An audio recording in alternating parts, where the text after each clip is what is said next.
We got my man Mike Marley, and Old school, baby, old school. oh, I'm the old fool from the old school. we both of us, I mean, I did, and I sent it to Mike. We came across a video by Dr. David Wood. He was discussing how Muhammad Ali's name, his name Cassius Clay, is actually a greater name than the Muhammad Ali name. Now, there's some religious component to it, but what I figured we'd do, since Mike started the Cassius Clay fan club when he was a kid and knew, Muhammad Ali personally, figured I'd get his take on it.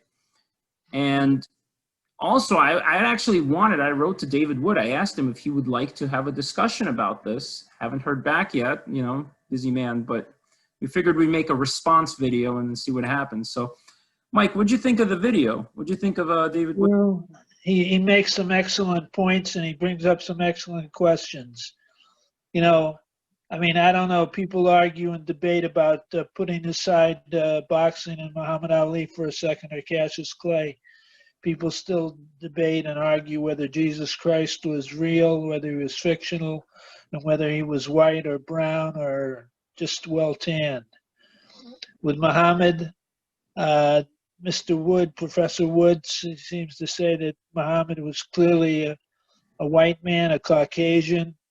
So if that's true, I mean, I don't know how you ever prove it, but he did have a lot of examples that he took right from the pages of the Holy Quran, which is the religious book of all Muslims worldwide.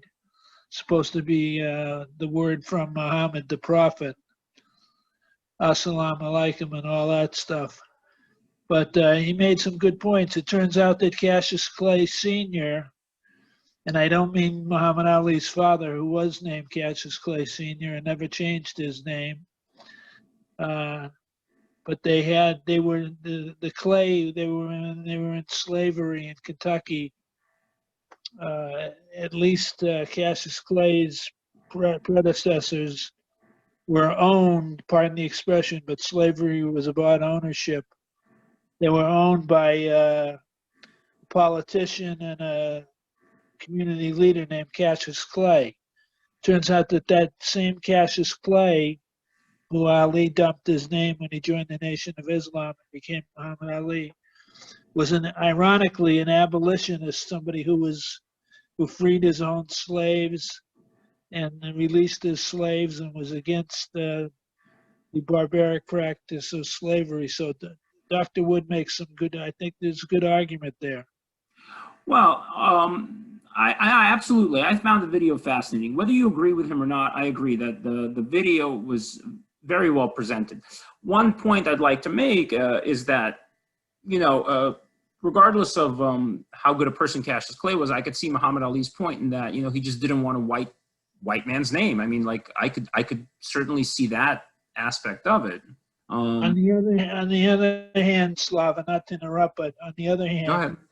That name was more or less dictated to him by the Nation of Islam.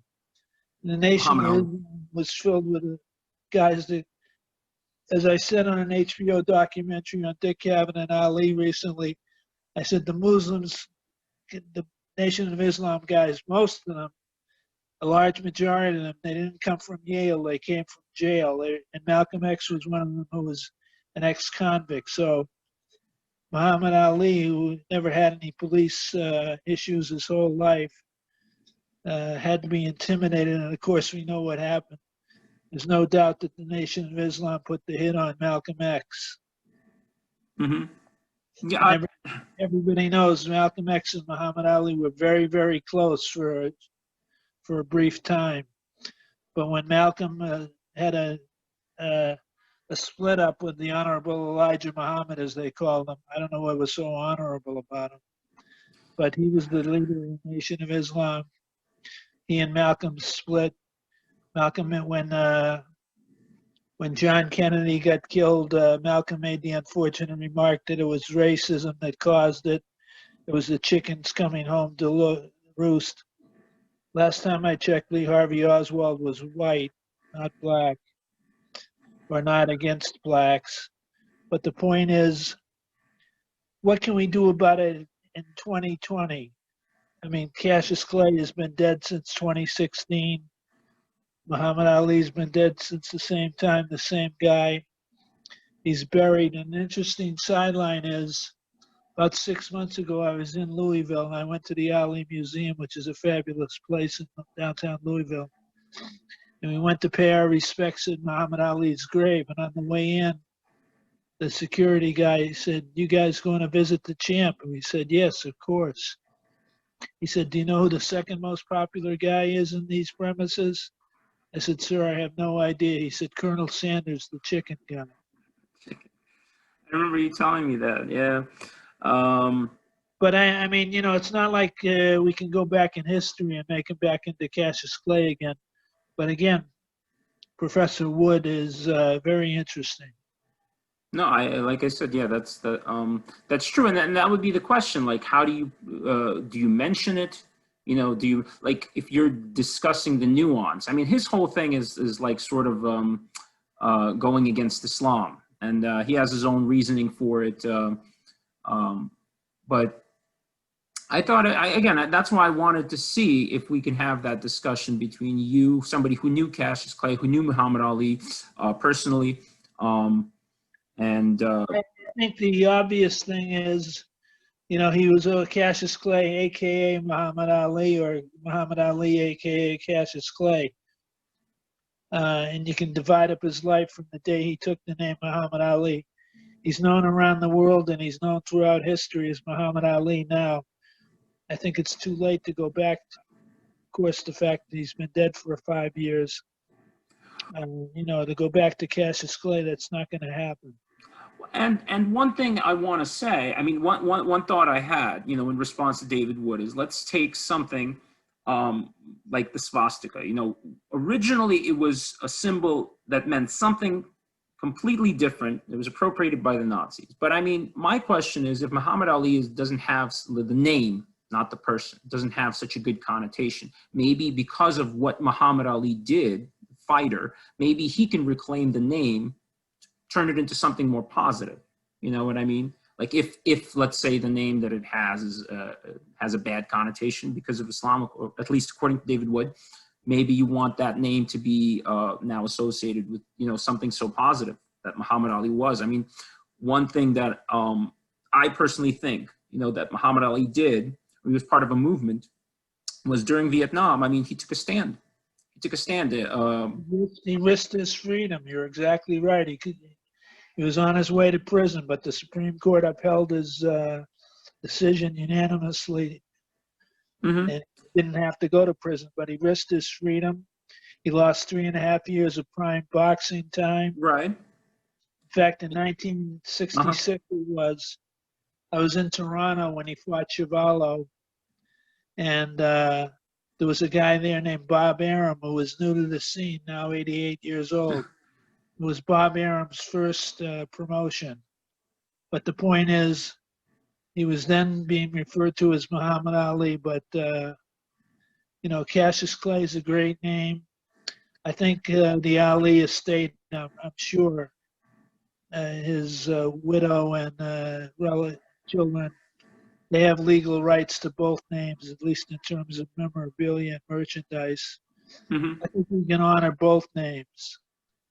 That's true. And I mean, what I was going to say is that in terms of the sort of freedoms that Americans have today, to not be forced to, serve in the army. I mean, I'm not saying that it's a bad thing to serve, but you have that choice. And that's partly thanks to, Muhammad Ali and that generation of people, because of the sacrifices that they made to make a stand. Because imagine if they just all went, if they just did their, if there was no protest, if there was no Muhammad Ali going to jail, would people still be forced to go into the army today? And Muhammad Ali stood on principle, risked his freedom, but I will admit this. mm-hmm. I'll never say anything really negative about my idol who became my friend, but he wasn't the brightest lamp in the library. He barely graduated from Central High School. They have a big sign outside Central High in Louisville that says Muhammad Ali was a student there. But he wasn't, he spoke at colleges, yet he never got a college education. He was limited politically and socially, but he made one brilliant statement. They asked him why he didn't want to go to Vietnam. He said, "I got no quarrel with them Viet Cong." That's a quote that's gone down through history. Yeah, yeah, yeah. And um, like I said, you can't Can't rewrite history. you can't rewrite, but you also can't quantify what let's say a generation did in that sense, and that's why that was always my thought about Muhammad Ali, that in this country, people have a choice to now serve in the military or not. So. Well, I think let's see if we get a response from Dr. David Wood. I would like to actually get his take on it, get you two guys to have that discussion. But we'll see. You know what? He'll TKO me in terms of religious knowledge, but I think his case was well made. He's got a lot of evidence, and it's something to conjure up and think about, and it's very interesting all the way around. And you say that as a lawyer, so. I'd say that's my legal opinion. That's exactly. All right. Thank God we have free speech. At least we do right now. No, yeah, I hope it stays that way. Well, I'd love to speak to the professor. If you can get him on, let's talk it out. Again, we can't change the course of history. And it always reminds me when it comes up about whether he was Clay or Ali, which name. Joe Frazier said to Joe Frazier, who had his own axe to grind, "Why don't you call him Clay?" And Frazier said, "His mama called him Clay. That's why I call him Clay. I call him what his mama called him." No genius outside the ring either, but two of the greatest fighters. But Ali is gone down in history as a social figure, no doubt about it. Oh yeah. He sort of unwittingly became a leader of civil rights.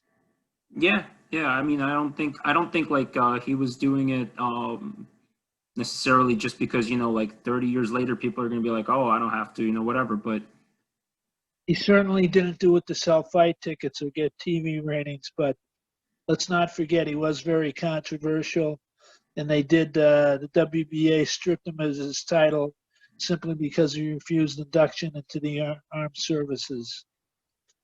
They cheated him out of the best 3.5 years of his career. He was in his prime. It was right after he destroyed Cleveland Williams in Houston. He lost 3.5 years of his career, and I think if he'd had those 3.5 years, he would have beaten 6 or 7 different fighters. He might have made quick work of Frazier, which he didn't in the 3 fights. But Muhammad Ali lost the prime of his career due to the Vietnam controversy.